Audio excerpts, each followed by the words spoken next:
Habang ang puso. Hindi, gandang kanta ni ano, Ano no? ba yan, Di ba si, Jimbo? di ba si Angelo? Angeline Quinto Mali! yan. Mali! Mali! Ano Angelo? Angelo De Leon. Kakaloka to. Hi! Good morning po sa inyong lahat. Isang magandang morning po. Welcome po to Lihim ng Liham. Oy, partner. Oy. Oh, teka lang ha. Oo. Oras muna natin, 8:15 na. Oo. Late yung iba dyan, walang grace period ha. Oy. Baka nakakalimutan ninyo.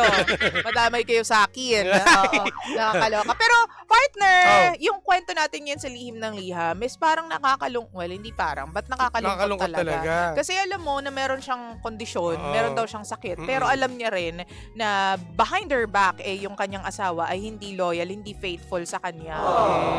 Although, yung asawa yung kumukover ng lahat ng expenses. But, yung emotional damage nito dito kay Yesha, hello po Yesha, kung nakikinig ka man, grabe din naman. Siyempre naman, doble. Doble. May nararamdaman. Siyempre, may karamdaman siya. Oo. At siyempre, doon sa asawa yung problema. Paano kaya nakakatulog sa gabi yung mga ganyang klaseng tao, no? Baka nagpipills. Ay! Mali! Mali! Yung ano, Mali kayo magnesium pills ba yan o melatonin? Diba? Hindi, nakakaloka lang talaga. Ikaw, partner, kapag alam mo may karamdaman yung taong mahal mo. Kapag may karamdaman, depende na, siyempre, tutulungan. Oo. At aalagaan. Diba? Kaso, inaalagaan naman niya eh. Yun nga lang, financially. Yun nga. Kumbaga, may pambili lang ng gamot. Iba pa rin kasi yung may touch therapy. Oo naman, iba pa rin yun. Pero Naintindihan ko kasi naman doon. hindi ko alam kung ito bang sakit ni Yesha prevents her from being a wife talaga. Alam mo, you know what I mean. Yung tipong may provide mo yung pangangailangan din ng asawa mo, kaya ba niya nagagawa yun? Alam ko na, hindi yung take it para mambabae at, alam mo yun, makipaglaro sa kung sino-sino itong asawa mo. Pero, yun lang yung question ko. Ganun ba kalala yung kanyang sakit? Kasi ang nangyayari kasi, bago pa lang sila ikasal, alam niyo na yung story ng Yun lalaki. nga. So, alam niyo na yung sagot doon. Pero partner, may sakit nga siya, pero iba rin yung dating na kahit meron siyang karamdaman, pinakasalan pa rin siya ng lalaki. Kasi alam, magiging mahabang buhay na responsibilidad mo to kung talagang ganun kalala yung kondisyon nitong si Yesha, di ba? May anak na ba sila? Wala pa, no? Wala pa. Bago pa lang, 3 taon pa lang sila, di ba? Pero ano reaction mo dyan bago tayo magkwentuhan? Naiyak ako. Siyempre, may sakit eh. Naiyak. Tsaka kumbaga, double dead ang banat sa kanya. Oo nga. May sakit na, iba pang sakit na nararamdaman ng isa. Di ba? Dahil doon sa asawa. Oo. Ano bang reason? May reason ba yung lalaki kung bakit siya nanchichicks? Walang nakalagay. Pero yun nga yung sinasabi ng asawa niya na kung sino-sino daw yung hinaharot ng lalaking ito. Ako bumasila lang ako doon sa kwento niya eh. Dahil sa una pa lamang ay gano'n na daw yung lalaki. Di ba? Oo. Hindi mo maalis yan.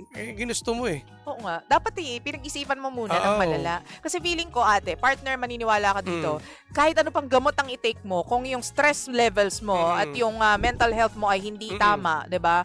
Meron ka laging niisip, lagi ka nasa stress, lagi kang na-anxiety, hindi ka rin gagaling, ante. Nadadagdagan pala yung sakit. Kasi nga 'di ba sabi nga natin 'di ba partner, kapag ang na-stress ka, depression, mas doble. Kung ikaw may karamdaman na madadagdagan pa dahil sa kakaisip. Uy, totoo yan. Hindi yan biro habang may nagbabibrate naman sa ilaw. May buwabaya pa, sabi patahimik ka muna. Narinig yata dito. Oo. Di ba pero real talk lang partner. Kaya hindi siya, at saka lagi siyang malungkot. So, paano siya gagaling? Kaya kailangan dito, hindi pa naman sila dumating sa punto na nag-usap, no? Hindi wala pa, no? wala pa. Pero kailangan, habang maaga pa, mag-usap na. Oo. Sa tingin mo, anong sasabihin ng lalaki? Halimbawa, gagawin natin yan, partner. Diba? Sige, halimbawa, kinausap mo siya, baby, alam ko naman na meron kang mga ibang babae, pero paano mo nagagawa sa akin to? Akala ko ako lang yung mahal mo. Total, madedets ka na naman. Ay! Mali! Sasampalin kita dyan, sasampalin talaga kita. Mali! Hindi. Ayusin mo, tatampalin kita dyan. Yung ano ba? Yung, seryoso kasi. Teka, yung bang pang chichicks niya, pagda-download ng mga apps na mga para may makadate. Streaming apps ngayon, para may makadate na ganyan. Nakita niya ba yon? Or nakita, alam ng babae. Paano niya nalaman namin nililigaw? May nabasa ba siya? Alam niya, may nagsasabi sa kanya, nagpi-feed sa kanya. Naku, pa kayo nagsasabi sa kanya, mapanira rin tao. Sa tingin mo? Tingin ko, walang prueba eh. Kapag siguro meron. Di at least ma-explain ng lalaki na eto, ginawa ko to, ganyan. Oh. So, dapat nga talagang magkaroon ng confrontation galore. Dapat sila mag-usap. Yun ang Oo. importante. Tsaka dapat hindi na nakikialam yung mga ibang mga kaibigan, kahit concerned citizen ka dyan, Oo. ang dapat mag-usap dyan yung dalawa, yung mag-asawa. Oo nga. Hindi, kaya nga, malay mo naman, kaya naman finifeed nitong middleman, parang nga malaman, maging aware yung asawa na, uy, meron kang kondisyon, pero ito yung asawa mo nang bababae doon. Alam mo, mahirap din kasi pag ganyan eh. Concerned siya pero may chichismis siya sa iba. Di kumalat din pero naintindihan ko na may partner na kaibigan mo eh. Oo. Concerned kayo sa dalawa, sa mag-asawa, pero hayaan mo sila ang mag-usap. Kaya Hindi mo na kailangan buong detalyado na sasabihin sa kanya, buong detalye. Hayaan mo sabihin mo, mag-usap kayo, ganito yung gawin nyo, mag-usap kayo, pag-ayusin mo yung dalawa, Oo. hindi parang nangyayari, one-sided eh. Kaya niya sinabi doon sa babae. Oo. Di ba? Paano yung lalaki, walang alam. Paano masasabihin sila, hoy, alam ko na nang bababae ka, wait ka lang, Hindi, isusumbong hindi. kita sa asawa mo, In ganon. a way na, bro, ano ba, kung ano yan, bro, bakit mo ginawa to? Alam mo naman, hindi ganun yung ano dapat, hindi yung konsentidor. Paano ba, bro? Oh. Ba't mo ginawa yan? Usap Wait tayo, ka lang, bro. ha? Ano? Usap tayo, sasabihin kita sa asawa mo, Hindi mo na, isusumbong kita. hindi mo na ganun. Kumbaga, bro, pag-usapan nyo, kapag concerned ka, dapat pinag-uusap mo sila. Hindi para magsabi ka lang sa isang tao. In fairness naman, tama Diba? ka dyan, Jimbo. Hindi pa pwedeng, napaka-unfair naman yun. Ang yung babae lang. Dahil concerned ka sa kanya, hindi ka ba concerned sa lalaki? Kaya gusto mo silang mag-ayusin, dapat dalawa sila. Bakit ka naman kailangan, alam mo, sa umpisa pa lang kasi yung lalaki na nga yung may problema dyan eh. May problema na rin yung babae. Bakit? Sinagot niya, tapos makasal siya eh. Nagpakasal pa siya. Oo. Alam mo yung mangyayari talaga sa huli hanggat Sa hindi bagay. mo inaayos eh. Tama ka dyan. Alam mo na nga kasi na ganyan Oo. Pinakasalan mo pa. Tapos nagkasakit ka pa. Oo. Alipin yarn. Kaya lang, Oo. ipagpasa Diyos malalang. Alipin ng pogi. Siguro pogi yung asawa. Pwede rin, no? Yan ang Diba? hirap eh. Mayaman, tas pogi. Di ba kasi wala na problema, no? Yung mga ganyang tao, bibira, yung nagloko yung asawa, tapos lahat ng financial nila, needs, naibibigay niya dun Oo. sa babae. Sa babae. In fairness naman sa In kanya. fairness. So, dun sa part na yun, Oo. okay lang. Wala kang magiging masasabi doon. Oo. Yun nga lang, binibigay mo nga yung pangangailangan, pero nang bababae on the side. May kapalit, no? Oo. Sa bagay, yung ibang babae nga dyan, wala nang pera yung asawa, tas nang bababae pa yung asawa. Oo, mas makapal yun. Pinagdadamutan pa Oo. di ba? Pero dapat naiintindihan nila kung ano yung estado ng buhay ng lalaki. Diba? Kung halimbawa, kung magkakaroon kayo ng pag-uusap o magtutulungan kayo, dapat ibabase mo rin kung ano yung sinasahod. Pero kung nag-asawa ka ng batugan at walang trabaho, Ayun nga. asawa mo ng bato, nga, ang kakainin mo. True ka dyan. But then again just because provide niya yung financial needs ng pamilya o ng asawa niya doesn't mean lusot na siya doon sa pambababae sin doon sa kasalanan na tama. yun. Hindi pa rin tama. Yes. Diba? Ang importante is mag-usap kayo kung talagang ano ba mapagdedesisyonan nyo, kayo yan. Oo. Problema nyo yan. Oo. Dami nyo kami. Yan damay. Mali. Hihilang naman siya ng advice sa atin. Yun lang magbibigay natin. Grabe ka kaya naman. Sa letter sender natin, ang pinaka-the best na gawin mo is mag-usap kayo at i-final na kung ano ba magiging desisyon. Kasi pag tumatagal, may sakit ka eh. Diba? Kapag may sakit ka, mas lalong, pag pinapatagal, mas lalong nadadagdag yung stress mo eh. Oo. Mas So, hindi habang ka maaga gagaling. pa, Oo. hanggat buhay ka, or maging malakas ka sana, Oo. maayos mo lahat. Tsaka sa mga lalaking nanloloko, no? Alam mo kung lolokohin Napapalunok ako. Di ba? Narinig mo ito mo, no? Di ba lumulo, no? Nawawa ko eh. Nakakaloka ka. Tsaka pag mga gantong usapan, nauuhaw ka. Natutuyo. Hindi, Summer kasi. Hindi. Summer. Ginamit ko pa yung summer. Sa mga lalaki po na, aminado naman kayo na nanloloko kayo ng babae.